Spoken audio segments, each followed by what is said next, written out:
This is Federalist Paper 8, Part 1.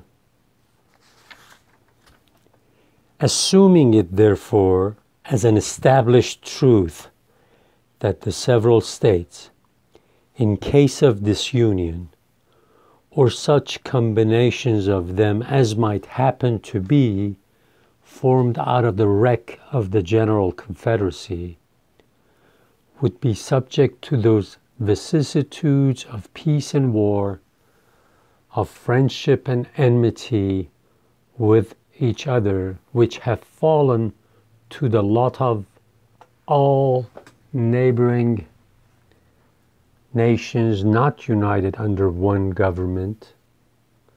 Let us enter into a concise detail of some of the consequences that would attend such a situation. War between the states in the first period of their separate existence would be accompanied with much greater distresses than it commonly is in those countries where regular military establishments have long obtained.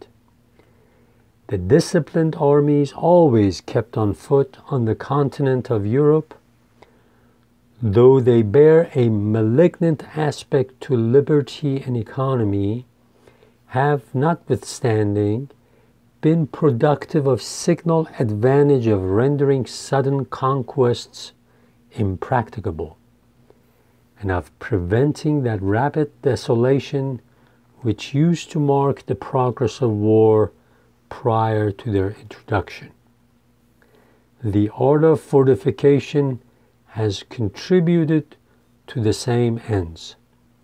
The nations of Europe are encircled with chains of fortified places which mutually obstruct invasion. Campaigns are wasted in reducing 2 or 3 frontier garrisons to gain admittance into an enemy's country. Similar impediments occur at every step to exhaust the strength and delay the progress of an invader. Formerly, an invading army would penetrate into the heart of a neighboring country almost as soon as intelligence of its approach could be received.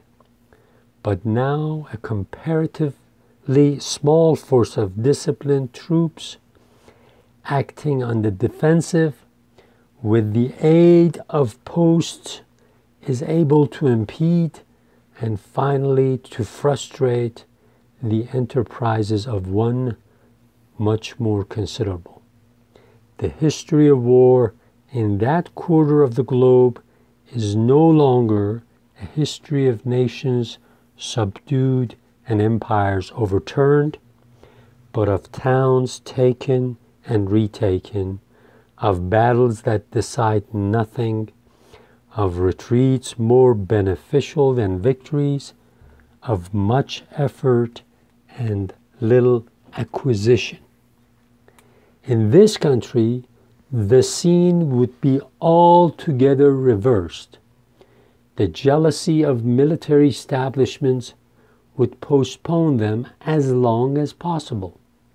The want of fortifications, leaving the frontiers of one state open to another, would facilitate inroads. The populous states would, with little difficulty, overrun their less populous neighbors. Conquests would be as easy to be made as difficult to be retained. War, therefore, would be desultory and predatory. Plunder and devastation ever march in the train of irregulars. The calamities of individuals would make the principal figure in the events which would characterize our military exploits. This picture is not too highly wrought, though I confess it would not long remain a just one. Safety from external danger is the most powerful director of national conduct. Even the ardent love of liberty will, after a time, give way to its dictates.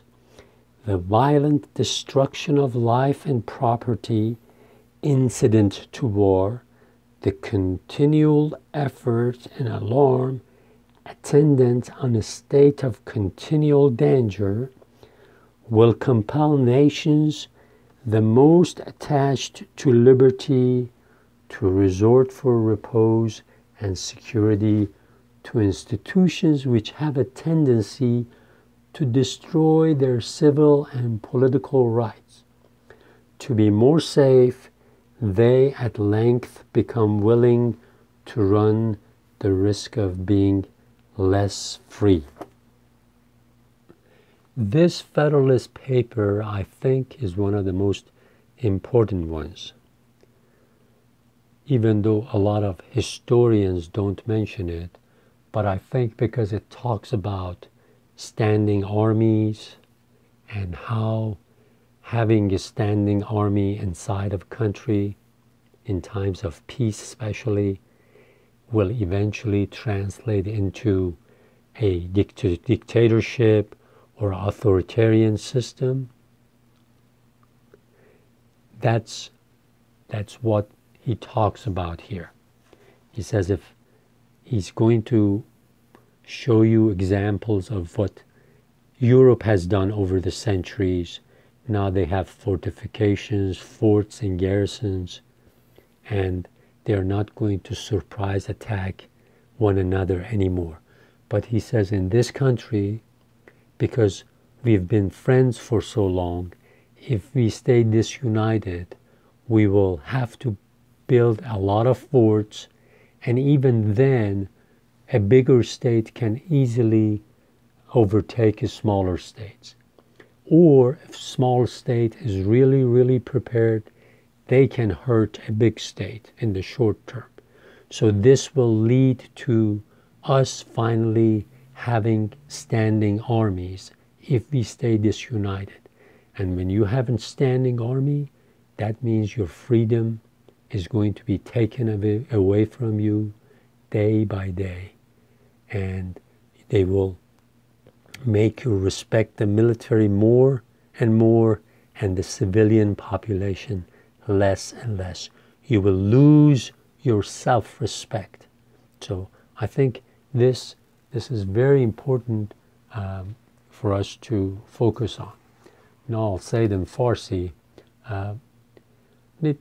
مسئله مهمی که توی مقاله راجبش صحبت میشه، یه سری اروپا رو میگه اروپایی‌ها چند قرن با هم دیگه جنگیدن، قلعه و اینا زیاد دارن، رون حساب اگه یه کشوری به یه کشور دیگه حمله بکنه، قبل از اینکه بره و نمیدونم پایتختشو نابود بکنه و اینا، میفهمن که این سربازاشون اومدن تو، باید اینا رو چیکار بکنن؟ بزنن بیرون.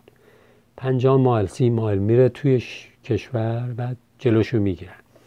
میگه برعکس ما که ما با هم دیگه تا حالا دوستانه زندگی کردیم و اینا، قلعه و نمیدونم مرز و سیم خاردار و اینا که نداریم. رون حساب یه دفعه یه ایالت بزرگ تصمیم میگیره به ایالت کوچیک حمله بکنه و دیری نخواهد کشید که اینو نابود بکنه. و همینجوری که ما پیش میریم، تمام این ایالت ها تصمیم میگیرن یه ارتشی را بندازن، ارتش حسابی توی کشور نگه داشته باشن. و میگه وقتی توی کشور ارتش پیاده شد و ارتش یواش یواش همه کاره شد، اول آخرش همینجوری که میبینیم توی این کشورهای دنیا آزادی رو ازت میگیرن و یواش یواش پوتین افسرها و سربازا و اینا رو میذارن رو گردن شما، میگن حرف نزنید، خفه بشید، هرچی ما میگیم باید گوش بدید. یه دیکتاتوری میاد و از خارج هم کمکش میکنن،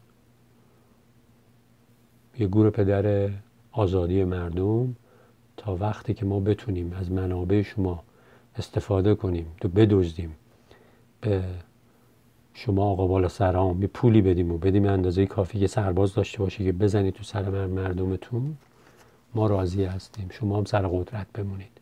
اینجا داره میگه ما اگر متحد نشیم دیر یا زود ایالت‌ها شروع میکنن شکاکی و اینا، یواش یواش ارتش را میندازن. ارتش هم که اومد یواش یواش آزادیتون رو میگیره، چون میگه به حرف ما گوش بدید، طرف داره حمله میکنه، الان جای چونه و چرا نیست.